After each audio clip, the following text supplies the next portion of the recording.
All right, welcome in everybody. Thank you guys for hanging out. Thank you for clicking on the video and spending a little bit of time with us tonight. My name is TJ Pittinger. I'll introduce our panel tonight and our roundtable of hosts. But this is a brand new channel. This is a brand new show that's featured on that channel. This is an offshoot. It's not our regular Double Fries channel, but it's an offshoot of that where we are going to try and focus on some of the other sports. And we do a lot of football content over on the main channel. We're going to do some of the other sports. And our very first show on this new channel is The Throwdown with Michaela Edenfield. I reached out to Michaela about maybe doing some softball content. And before we could even get off the phone, it was, well, I'm going to host this. And so we're here tonight. We're going to preview Florida State's 2023 softball season. Really, really excited. The game's just a couple of days away. But Michaela, talk to us a little bit about this show and what you're kind of expecting out of it and what's kind of going on. Yeah, so a couple of days ago, I know we were talking about this whole idea of doing a podcast and just giving the fans a true insight on how FSU softball works and the ins and out, from the coffee runs to the game-winning hits to the last final pitch. I think fans really want to know what it's like from the inside out, and I am willing to let them see that. And I know I was talking to you for the past week or so about names for podcast ideas and whatnot, and, going around and passing around my teammates and like, what do you think about this? What do you think about that? And I think the throwdown really sticks to me a little bit because, we're throwing everything down. When we're quite literally anything on the table that's to talk about, we're going to talk about it. So I'm super excited to be able to show you guys a different side of the softball team. Cool. Well, I'm excited for it. If you're new to the channel, if you're new to the video, do us a favor, hit the thumbs up button and make sure you're subscribed so you catch not only all of Michaela's content that'll come out through this throwdown show, but also we've got some other exciting stuff planned. But we're leading off with our best, not to have a terrible pun there, but we're leading off with our very best in softball here tonight. So, all right, let's go around the horn. Let's introduce some folks. We're going to, again, preview the season, talk a little bit about some expectations, and talk about Florida State softball. But we've got Maddy and Gwyn. Maddy, you go first. Gwyn, why don't you guys introduce yourselves? Let people know who we have here tonight. Hey, my name is Maddy Branning. I've been a longtime softball fan, a big FSU softball fan, and I currently am a correspondent for V89 Sports with WVFS Tallahassee, the student-run FSU radio station. Hi, I'm Gwyn. I am similar to Maddy, huge Florida State softball fan and softball fan in general. I cover the softball team with Tomahawk Nation. Awesome. And Michaela, I don't know if you need an introduction or not, but how do you introduce yourself? Everybody knows who you are, so I feel like it's important. Not everyone. Yeah, I'm going to make you do it. I think it was super funny. You say everyone, but at our fan day party, people were getting Kaylee and I and Amaya and Autumn mixed up. It was like all women of color except for JK because of height. It's funny, but intro. Hi, everyone. I'm Michaela Edenfield. I'm number 51 off the FSU Softball. Awesome. Well, I appreciate you guys for hanging out tonight. I'm excited to talk about softball. Gwyn, Maddy, you guys are huge softball fans. Michaela, I'll ask you this, too. You followed it for long. You can't use anything in the last 2 years. But Maddy, Gwyn, and then Michaela, favorite FSU softball memory for each of you? I know that's a tough one. That's hard. Not give you any heads up or anything. Mm-mm. Oh my Lord! One of my favorite things. Oh, you go first. Sorry, I was gonna say I'll go with my first ever in-person FSU softball experience. It wasn't a good outcome because it was the Super Regional at Tennessee in 2013 or something like that. But that was my first ever taste of softball and FSU softball, and it had an all-star team. So love that. Yeah. Very nice. I think one of my favorites, it kind of got me into more of FSU softball when I was still deciding on where I wanted to go to college. It was that one clip from a few years ago of the diving catch on the bunt. And I forget who was playing it, but she slid, caught it, and then threw the girl out at first. And that was, I think I watched it 5 times over. It was amazing. It was so incredible. Jesse made the catch and threw it to Sydney, who was playing first base then. So, yeah, and ended up being the difference in a World Series ring. So, Michaela, what you got? Yeah, I think personally, I've been around softball my whole entire life, so it's like kind of a tough one to answer. I think one of my first FSU softball memories was my mom brought me to a game. I really, really loved Celeste Gomez. She was a catcher. I had kind of idolized her. I wanted her to sign my t-shirt, and I was very, very shy at that point in time in my life. I know it's hard to believe, but my mom ended up having to push me towards the cages so I could actually get an autograph. So like that was like me from a fan perspective. But I think like one of the goosebumps is just going back and like watching the play that Maddy was mentioning, just like Jesse diving in. I think when I watched that for the first time, tears were just like coming down on my face. I was like hyperventilating. I was like, there's no way she just did that. And it's like super fun to be able to play with Sydney Sherrill like years later and being able to like relate that moment and just talk about it in person was really cool. Yeah, I'll. You guys didn't ask me, but I'll tell you anyway. Yeah, I think that it was the World Series, and it's hard to top. It's hard to top a World Series. There have been some amazing moments since then. The 2021, like the run a couple of years ago, like there have been some really fun ones. But it was that first game. The catch happened in that first game that I think we won 1-0. Yeah. And then that second game was kind of, we kind of got on them early, and I think we won by like 4 or 5. And so just knowing that like, hey, we're up by 4 or 5, we're absolutely loaded. Megan King was phenomenal. You just knew that it was over like the whole night. So you got to sell, like we were we got into it, and we were at a bar and everything, like out watching it. And it was really cool. So we need another one of those, Michaela, because I need to replace that memory. But yeah, it's hard to top win it at all. So, all right, looking at this season, and we'll go around the table on this. So like anybody that wants to, like we'll kind of, I'll try and pitch some stuff, but we'll try and go around the table. I am going to start out. We're going to start out at a low spot, and then the rest of this is going to be positive. But there really is no way to not start without asking this. And I'll be pretty direct, Michaela.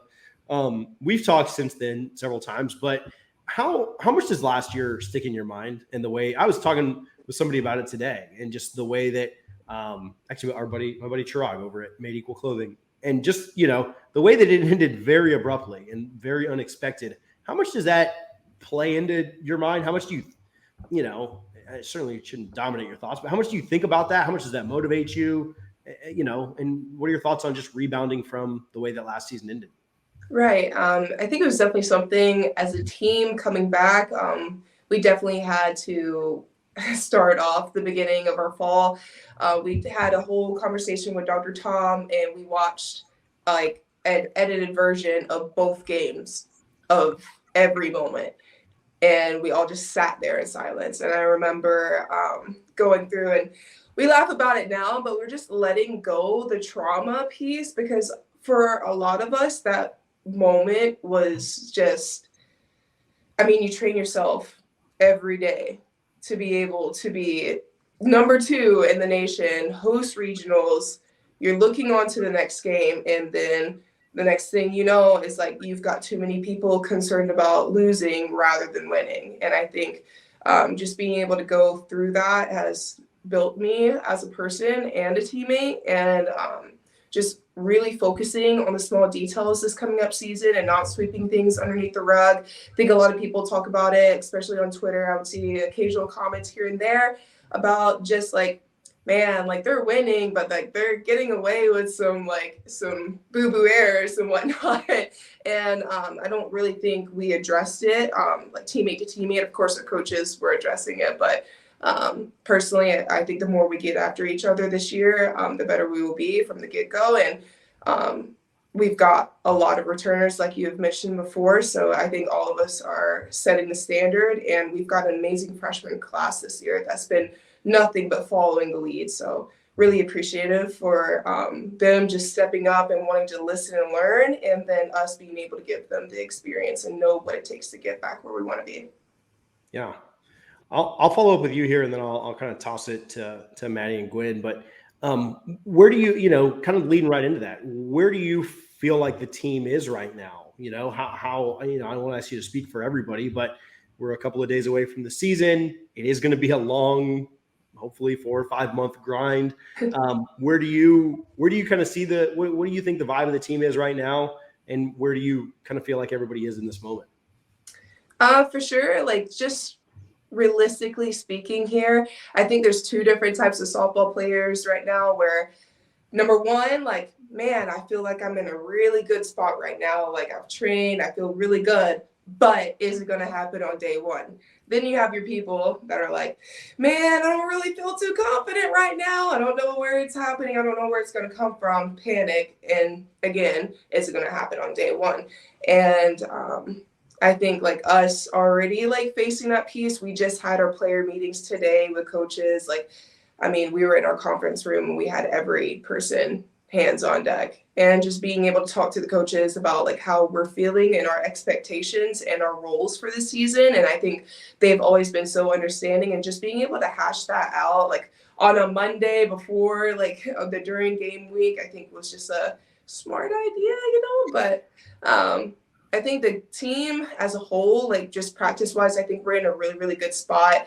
A lot of people were kind of unhappy about our bats not really effectively working against fan day. And let me tell you something. You face our pitching lineup and see what you can do, okay? I mean, we're talking from, my gosh, like 1 to 7. If we have 7, I'm losing count of how many pitchers we have. Like, just depth. And we talk about it all the time, like, Kat has made herself a name, and like everyone knows she's probably a returning ace, this, that, and the other. But like, if we really look at our pitching staff, like any possible way, I don't want to be the other team. Me personally, I don't.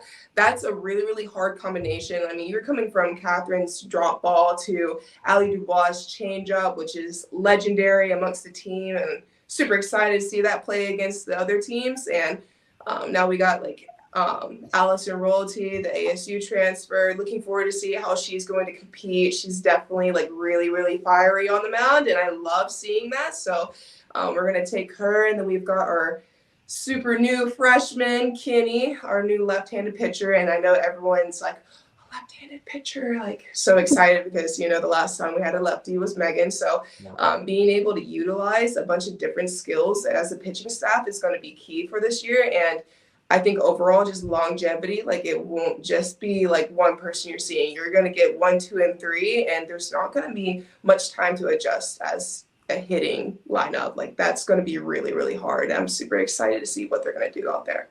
Yeah. Maddy, you were out at a lot of the fall stuff. I know that you've been kind of monitoring some of the spring as well, some of this preseason. Thoughts from, I know it's actually really cool to be able to talk with Michaela and talk inside the locker room and get kind of the inside perspective, but as a little bit of an outsider, maybe somebody that's not in the huddles, what have been your thoughts on both fall and the preseason leading into the season so far? I loved the fall. I went to all of the home games, like you said, and I actually got to go out to the Gainesville game as well, which was a lot of fun. But all of the fall ball games were incredible from an outsider perspective. The scores were high. I think the first game that we saw McKenna Reed was actually Wallace, and she threw like a shutout inning as one of the first few, and I was like, okay, we've got a little bit of heat coming up in the freshman class. That's really exciting. So I was pumped about that. I know at UF, we struggled just a little bit with the bats. The bats just weren't going. UF was throwing some good pitches, but I also know that we were also experimenting with our pitchers as well. So it was all of it was like an experimental game. But coming off of last season, one of the things that I noticed in the social media conversation was every single time FSU had a loss, the comments weren't like, oh, this sucks, I can't believe this. They were, okay, ladies, let's go. Let's pick this back up. The whole culture around FSU softball, even in the fan culture, was positivity, which is one of the things that I love the most. How positive fans are, how positive social media is, and how positive the girls are with each other. I saw that Mac Leonard mic'd up came out, I think today, and one of the things she mentioned was Allie Dubois' drop ball. She's like, she's got a nasty drop ball, like you were saying, Michaela. And I was like, this is awesome. I love how positive the girls are with each other. They recognize each other's strengths. And I think this culture of positivity is going to be great going into the 2023 season. Yeah, absolutely. Maddy, you mentioned the positivity that exists in certain places, most places on the team too, after losses. I won't say who, but I walked up to somebody after the Virginia Tech game, the Friday night Virginia Tech game, and they were not happy that we lost. I'll just say that. I've told Michaela this. And then I walked up to Michaela right after, and like complete opposite. I was like, you're not upset or anything? She's like, we'll get them tomorrow. Like, no big deal. Like, yeah, I mean, we wanted to win, but we'll beat them tomorrow, And so, yeah, I agree. I think it does vary from other sports that you see and other fan bases, right? Where a loss is just like the end of the world. And I don't know. I do think that, and it's a credit to Coach L. We've talked so much about culture. We've talked about that a ton with football, right? With Mike Norvell trying to build that culture. But we've talked about that a ton with the culture at FSU softball. I think more than any other team on campus, your personalities shine through in softball. And I think that's why softball has such the cult following that it does, is because you guys win a lot and you're really, really good. But you also just like are yourselves, and you're fun people, and you're good people, and you do good things, and people like you for that too. And they really like winning games. So like keep doing that. But I think that is part of the culture that Coach has built. And it is like you cheer for, I feel like, not that we don't do that with other sports at FSU, but I feel like people really do cheer for the people of FSU softball, not just the team. They really want to see the people do well. And hopefully, and again, I'm not belittling any other sport or saying that that's not the case, but hopefully that really carries over. And that is what FSU is known for, not just, a singular team or anything like that. So Gwyn, thoughts on some newcomers this year? I know Michaela mentioned some of the young folks, Allison, who we've gotten a chance to hang out with a couple of times, but talk to us about some thoughts on some newcomers at FSU, maybe some faces and names that people should know and should be pretty excited for this season. Yeah, I'm really excited about the transfer class and the freshman class that was brought in, particularly the two transfers this year, and then Allie Dubois last year. So she's a little bit of a newcomer, not really. But Allison Royalty was the first, and I think that was a really big pickup during the off season early, because you think of the pitching staff, you think Kat, you think Mac a little bit, you think Emma, but having Allison Royalty, I don't know if a lot of people understood like where she came from at Arizona State, being out in the Pac-12 and everything. But her freshman season, she was thrown into the fire pretty early. She was like one of two main pitchers on staff as a freshman. Last season, she got, I feel like, lost in the mix a little bit because they deepened their pitching staff. But I think Allison has a lot of really good in-game experience that she can bring to this pitching staff. Yeah, excited for her for sure. Talk to us, I'll stay with you, but talk to us a little bit about the ACC. I know that you're pretty up on other teams, one that wears orange that you're pretty familiar with as well. We still haven't lost to them. I'd like to keep that streak going, but they've done a phenomenal job as young of a program as they are. But as great as they've been, I'd like to keep that O on the side of their record against us. But just thoughts on the ACC this year. Obviously, Virginia Tech was really, really good last year. Clemson was good. Duke was good. Florida State was really good last year too. So talk to us about your thoughts on just winning the ACC, competing for the ACC, some of the talent that's in this conference, and then we'll kind of pass it back around.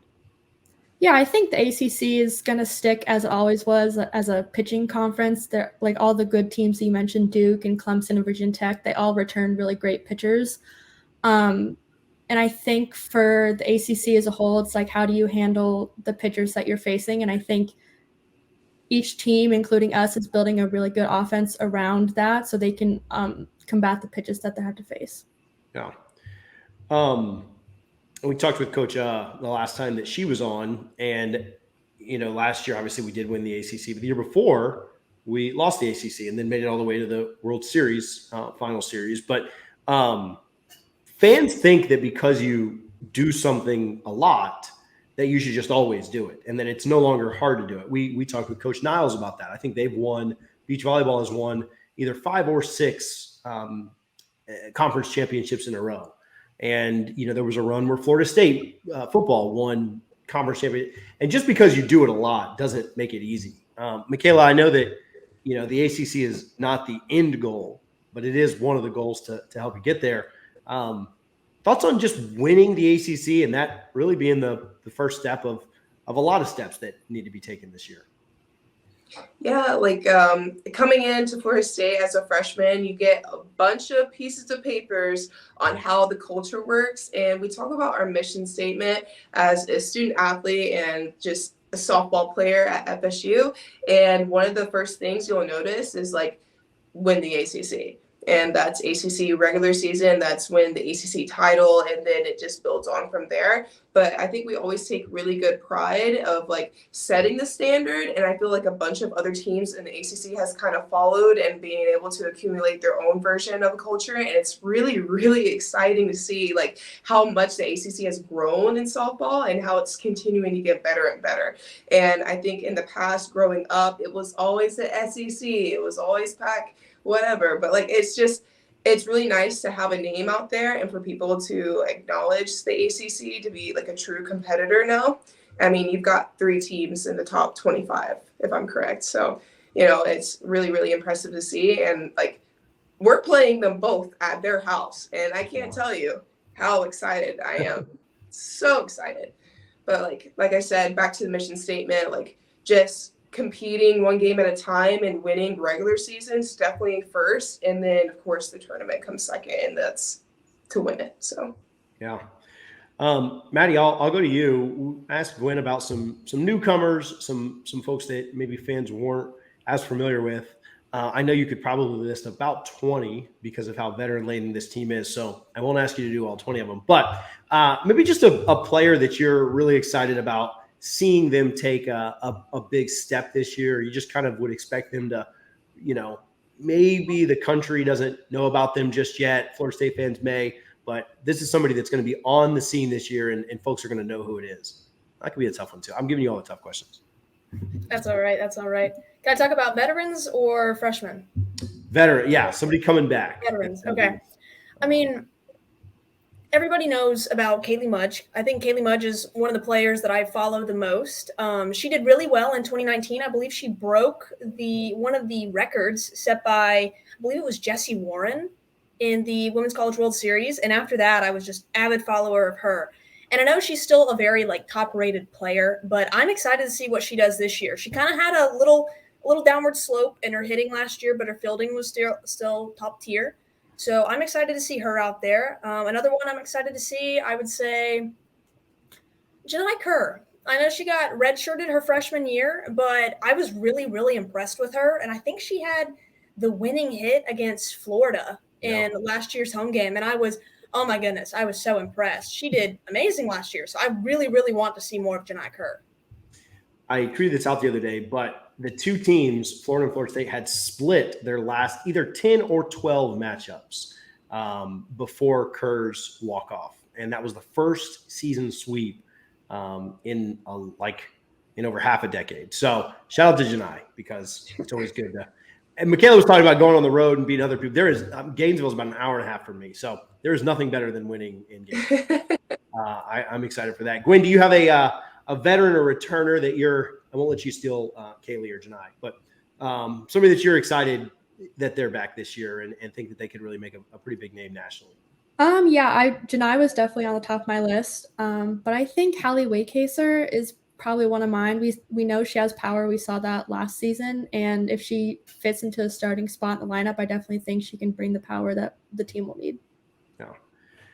Michaela, I want to transition a little bit away from the team and ask you this. I asked some of the girls when we did the live watch party, and I also asked AD Alford about this as well. But I want to ask you. I want to get your take on it. Were you nervous with the rumors of Coacha during the offseason, like right after the season had ended, and it was just like, oh no, don't double us down with bad news? And then what was that relief like when it was like, okay, signed to a long-term extension, she's going to be here? Like, do you ever just like see something that's like so ridiculous that you're like, nah, that's not true. Like, don't play with me. Like, it's not April Fool's. Like, I think I just remember my mom called me out of nowhere. She was like, have you heard the news? Is Coacha leaving? What are you going to do? And I was like, Mom, like, she ain't leaving. Because, like, I just think personally, from a player's perspective, like when I heard the news, I had no self like doubt of anything with Coacha wanting to leave Florida State. I think she has so much investment with us players individually, like we would be the first to know. And like I think that's just that speaks for the culture itself. Yeah, we were certainly glad when they extended her and put all the worries to bed in our hearts, because I was just like, oh, I can handle the way the season ended, but I couldn't handle this. Michaela, talk to us a little bit. We talked a lot about softball. I want to ask you this, and then we'll kind of go into some other stuff and wrap up before we're on here too long. But what do you have recently going on with NIL? How can people support you outside of, again, if you're watching or listening to this, make sure you subscribe to the channel and hit the thumbs up button. But how can people support? What do you have going on? And then on top of that, I'll kind of ask a double question.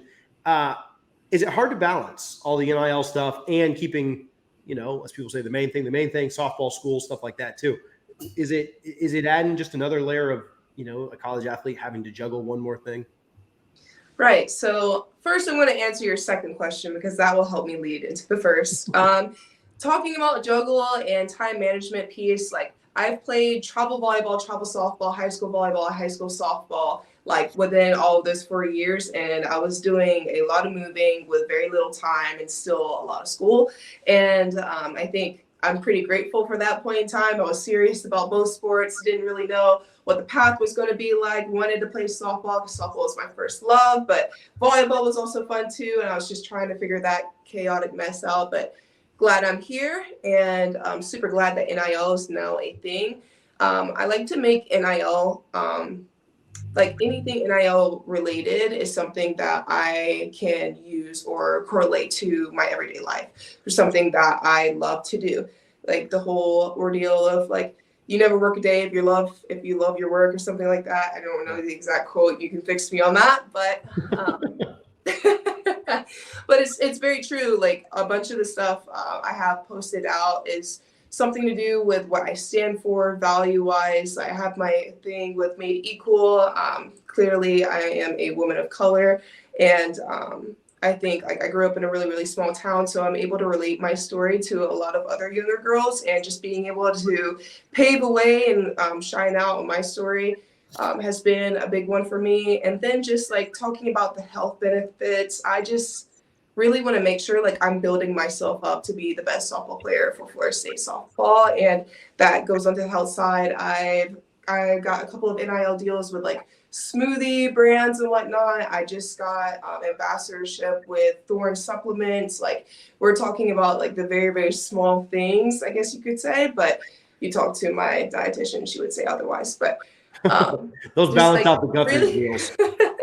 really, really small things that like I can just apply to my daily life. That's more of my NIL aspect. Of course, like I have a couple of clothing things here and there, and everyone's like, or is she a model or is she a softball player? Like, which one is it? And well, I plan to be behind a camera post-college, so I figured I might as well get some outfits to go along with it. So I like it. Good stuff. It is cool to watch. It's also cool to watch, like you just said, your personality, like, and this kind of would go for any athlete, really anywhere, but their personality kind of shine through NIL. It's cool to support, and it's cool to do fun things. And I'm glad that you're able to, kind of be blessed financially through that as well. But it's really cool to see like, oh, okay, well, these are obviously the things that this person is passionate about or cares about. And so that is a neat aspect that we've been able to see. All right, let's talk about this. Had a few members of the team move on, and Florida State will have to replace an absolute legend. We talked about her earlier, catching the second out of the double play of the Jesse Warren play in 2018. She played all the way up until last year and was a star for FSU. But Sydney Sherrill won't be over at the hot corner this year. That's probably the biggest question as far as the field goes.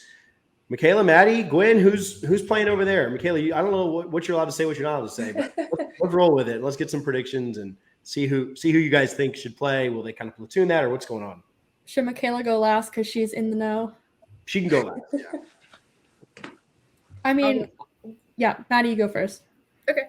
So I was thinking about third base earlier, and I was like, this is going to be tough. That's one of the things I kept my eyes on when I was watching all the fall ball games. I kept checking who they were rotating in and out, at third base. I was really interested. And I saw that they had the freshman Avery Weisbrook in there a couple times, which I thought was really interesting. I was like, okay, they have a freshman playing. I know these are some, these lower teams, but it's still really interesting to see a freshman in the hot corner right off the bat. And then another one I was thinking was Christina Hartley. We really only saw her in the FIU game, and she only got like 2 assists. But she's an infielder, and I really want to see her step out a little bit more, maybe at third base. My other one was maybe Katie Dack. I know for Texas A&M, she only was a DP, a left fielder, and a catcher. But it says on Seminoles.com that she is a third baseman. So I was thinking, hey, maybe we could see her in the infield this year. That would be really interesting. I like it.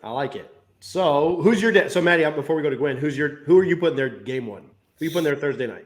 Game one on Thursday night. I want to Coach has I want to say they might do Hartley on Thursday night, but since it is Lipscomb, maybe they would put Avery there. I'm not too maybe either or. Gotcha. I like it. Gwyn, what you got? I pretty much have the same list as Maddy, but I was also told that Kaylee Harding has been playing a little bit third base. I don't see why you would move her out of right field to third base if she wasn't going to play that spot at some point. So I think maybe on Thursday, Kaylee would play third base. Kaylee playing. Kaylee has one of the strongest arms. There was that one play where she threw it all the way from right to third base, and I think my soul left my body. I was like, oh my goodness, I don't know why they would move her from right field. She's a fantastic player, but I don't know why they'd move her. I agree with you, Gwyn. Michaela, what you got? See, now all of the possible lineups are endless. And that's the really, really fun piece of playing for FSU softball. We get the ability to recruit really, really good talent here and just great human beings. So personally, I'm rooting for everyone. It's a win-win regardless. Like, I don't see anything wrong here.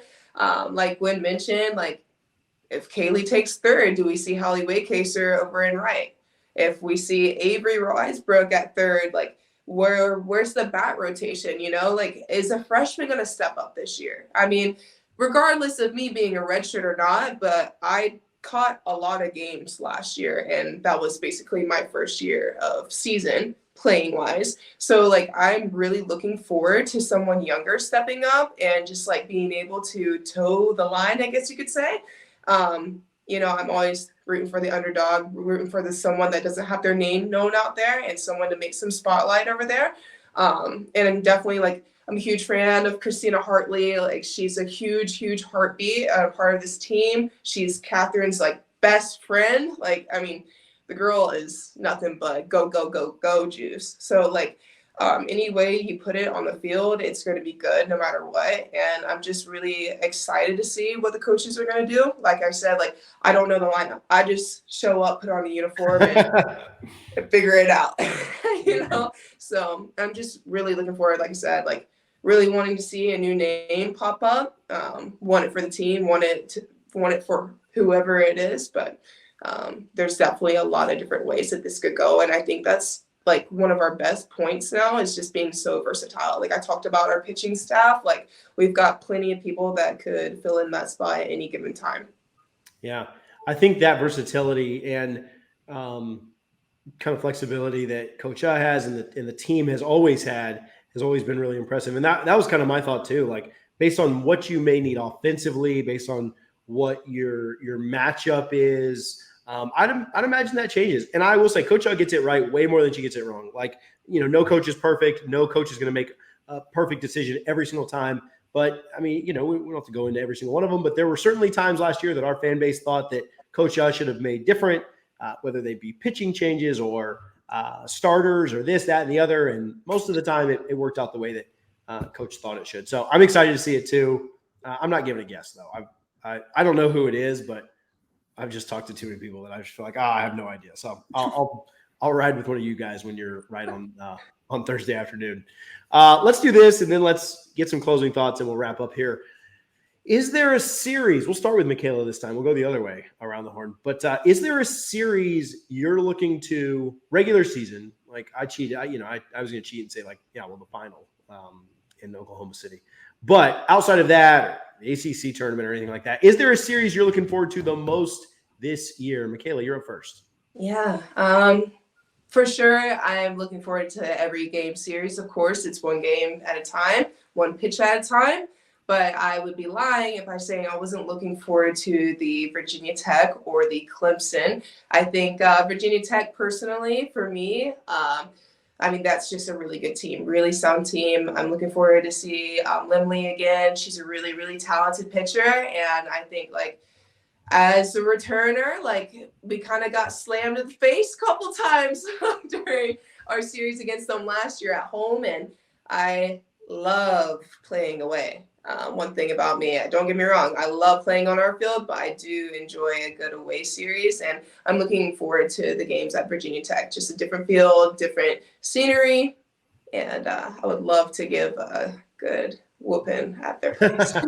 Return last year's favor. Yeah. Gwyn, what you got? I have two. Definitely the Clemson one. I was supposed to go when they played and were going to play in 2020 at Clemson, but obviously that did not get to happen. So I'm just excited to see that pan out, and Clemson has an amazing home atmosphere.